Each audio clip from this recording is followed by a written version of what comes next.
So guys welcome to a YouTube channel Pharma Notes. यहाँ पर आपको फार्मेसी से रिलेटेड सभी नोट्स प्रोवाइड किए जाएंगे। टेलीग्राम लिंक आपको डिस्क्रिप्शन में मिल जाएगा, उसे ज्वाइन कीजिए और आपको बी फार्मेसी के सारे नोट्स वहाँ आपको मिलेंगे। कॉलेज ज़रूर आपका बंद है पर आपकी पढ़ाई नहीं रुकेगी। हम यहाँ शुरू करते हैं थर्ड सेमेस्टर बी फार्मेसी का फार्मास्यूटिकल ऑर्गेनिक केमिस्ट्री पार्ट 2 पहली यूनिट। हम यहाँ पे बेसिकली बात करेंगे बेंजीन के बारे में। Benzene is one of the most important organic compound with the chemical formula C6H6।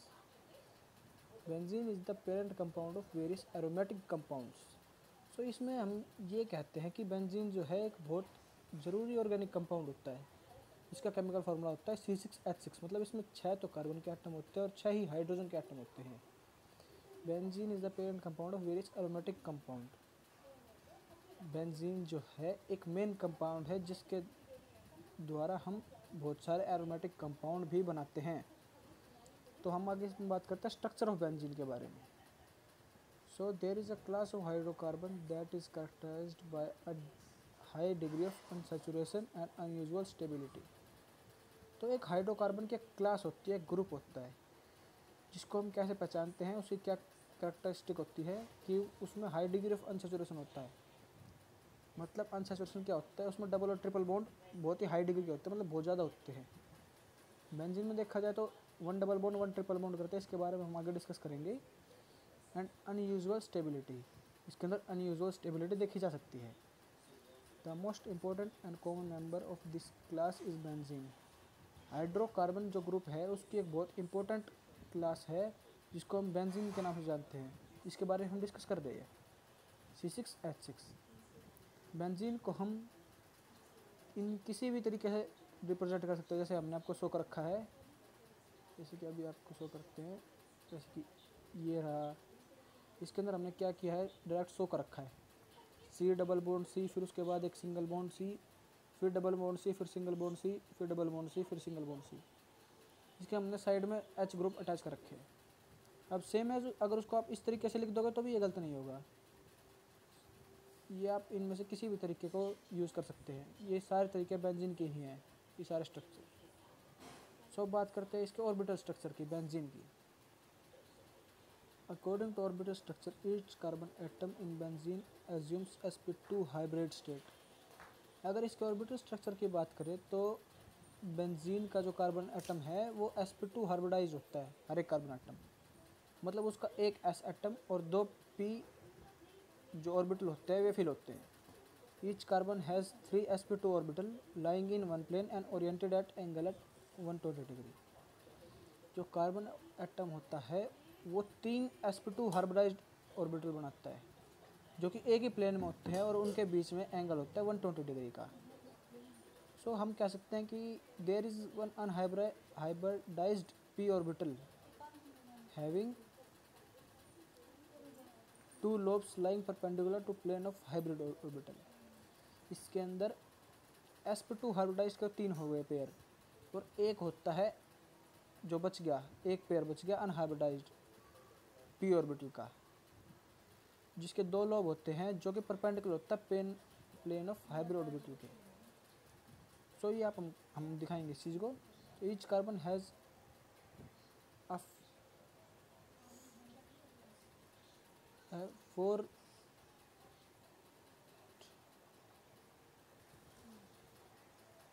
Each carbon जो एटम होता है uses 2 hybrid orbitals for axial overlap with similar orbital of 2 adjacent carbon atom on either side to form C sigma bond. जो carbon atom होता है वो अपने 2 hybrid orbital को use करता है एक्सियल ओवरलैप। एक्सियल मतलब साइड से ओवरलैप करता है with the similar orbital of adjacent carbon atom on either side to form C और C बॉन्ड। ये C और C बॉन्ड बनाने के लिए एक्सियल मतलब कि साथ ओवरलैप करता है, जैसे कि ये रहा, ये C और C कनेक्ट है, ये C और C कनेक्ट है। sp2 ये हाइब्रिडाइज्ड कनेक्टेड हो गए आपस में।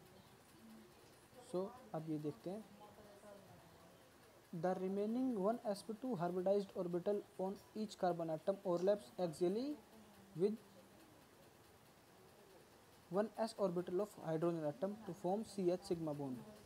जैसे कि देख सकते हैं एक ये C और H का सिग्मा बॉन्ड बना हुआ है, ये कनेक्ट होता है हाइड्रोजन एटम से C, ये CH सिग्मा बॉन्ड बनाता है। The coaxial overlapping of hybrid orbital to form CC and CH bond has been shown in figure.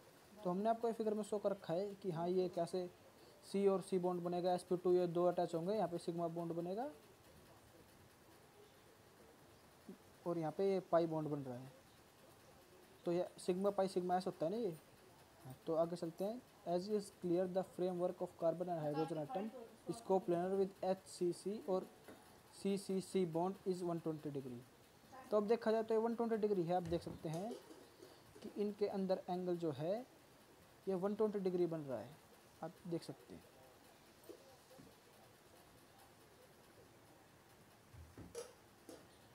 जैसे C डबल बॉन्ड, एक बार डबल बॉन्ड आएगा, एक बार सिंगल बॉन्ड, एक बार डबल बॉन्ड, एक बार सिंगल बॉन्ड, ऐसा C का होगा और H कनेक्ट होगा। तो आगे पढ़ते हैं इस पर बाय रीजनेंस ऑफ बेंजीन। अब इसके रीजनेंस की बात करते हैं बेंजीन की। तो all the carbon atoms in the benzene ring are sp2 hybridized. वही हमने जो पीछे डिस्कस किया था कि जो कार्बन एटम है उसके बेंजीन रिंग के हर एक एटम sp2 हाइब्रिडाइज्ड होता है। कार्बन एटम, हर कार्बन एटम sp2 हाइब्रिडाइज्ड होता है। So one of the two sp2 hybridized orbital of one atom overlaps with sp2 orbital of adjacent carbon atom forming 6 cc sigma bond। तो ये 6 cc sigma bond बनते हैं और sp2 orbital दूसरे sp2 orbital carbon atom से attach होता है, overlap होता है। तो remaining unhybridised p orbital of carbon atom form pi bond with the adjacent carbon atom by lateral overlapping. तो जो अनहाइब्रिडाइज्ड p ऑर्बिटल है, जैसे sp3 होते हैं, तो हम इसमें sp2 यूज़ करते हैं, तो एक p एटम ऑर्बिटल खाली रह गया, तो वो क्या करता है, carbon atom form pi bond with the adjacent carbon atom by lateral overlapping. Lateral overlapping से p ऑर्बिटल कंप्लीट करता है वो अपना। Other left sp2 hybridized orbital combine with s orbit of hydrogen to form 6 CH sigma bond. तो sp2 hybridised हमने 3 बताए थे, एक carbon atom 3 sp2 hybridized orbital बनाता है। तो 2 तो वो कार्बन कार्बन से अटैच करता है और तीसरा बच गया था वो sp2 हाइब्रिडाइज्ड ऑर्बिटल, वो s ऑर्बिटल हाइड्रोजन से अटैच होता है। तो this explain an equal possibility for formation of C1 C2 C3 C4 और C5 C6 पाई बॉन्ड और C2 C3 C4 C5 and C6 and C1 pi bond. The hybrid structure is represented by inserting a circle in the ring as shown below in figure। हम ज़रूरी नहीं होता कि हम benzene में हम single bond double bond show करें, हम एक हेक्सेन रिंग बना के उसके अंदर सर्कल ड्रॉ करके शो कर सकते हैं कि हाँ ये बेंजीन है। Hence it explains the formation of two resonance structure proposed by Kekulé KEKULE।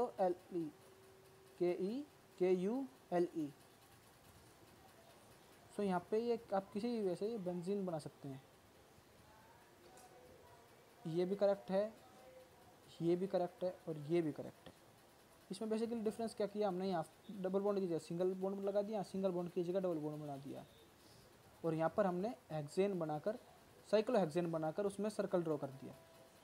पर गलतियाँ क्या होती है, जैसे हम ये सर्कल ड्रॉ करते हैं, एक तो बहुत ही पॉइंट साइज कर देते हैं कई बार, और एक ये बेंजीन रिंग बनाते हैं, एक डबल बॉन्ड होता है एक सिंगल बॉन्ड होता है, पर हम कभी कभी जल्दबाजी में सिंगल बॉन्ड एक साथ 2 कर जाते हैं, पर वो बेंजीन नहीं बनता। बेंजीन में एक बार डबल बॉन्ड होता है, एक बार सिंगल बॉन्ड होता है।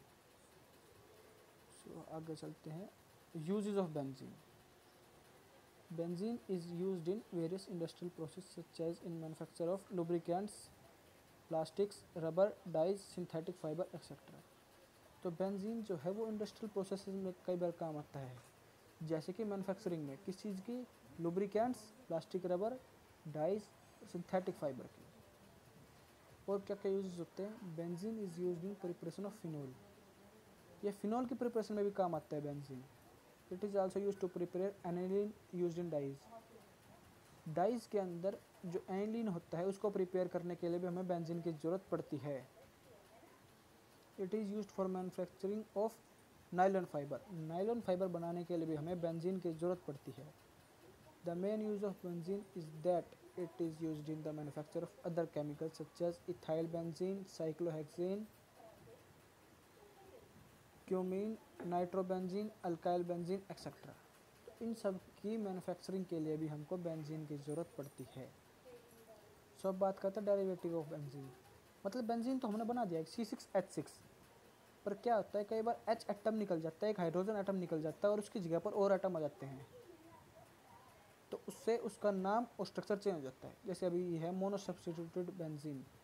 Monosubstituted benzene like hydrocarbon are systematically named with benzene as parent name. तो जैसे हम एक हाइड्रोजन एटम को हटाते हैं तो उसको मोनो बोलते हैं, दो हटाएंगे तो डाई और तीन हटाएंगे तो ट्राई। एक हाइड्रोजन एटम को किसी और एटम से सब्स्टिट्यूट कर रहे हैं, किसी और कंपाउंड से सब्स्टिट्यूट कर रहे हैं, तो उसको मोनो बोलते हैं, मोनो सब्स्टिट्यूटेड।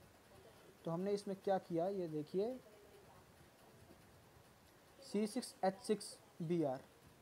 C6H6 होता है बेंजीन का, पर हमने एक हाइड्रोजन एटम निकाल दिया तो C6H5 होया और H की जगह हमने Br पुट किया, तो ये Br यहाँ अटैच हुआ।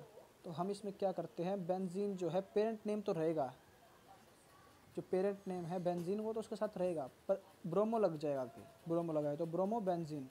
ऐसे ही हमने NO2 निट्रो लगाया है हाइड्रोजन एटम रिप्लेस करके, तो निट्रो बेंजीन बन गया। और हमने ये हाइड्रोजन एटम निकाल के प्रोपाइल ग्रुप लगाया है, तो ये प्रोपाइल बेंजीन बन गया। तो इस प्रकार से बेंजीन एक पेरेंट नेम हमेशा साथ रहेगा, पर जो आगे हम कंपाउंड यूज़ कर रहे हैं आगे उसका नाम यूज़ हो जाएगा। तो ये हमने आपको बेंजीन के बारे में बताया। अब इस वीडियो को ज़्यादा से ज़्यादा लाइक करें, सब्सक्राइब करें, शेयर करें अपने कॉलेज मेट्स के साथ, ताकि हम आगे और भी वीडियो आपको पब्लिश कर सकें।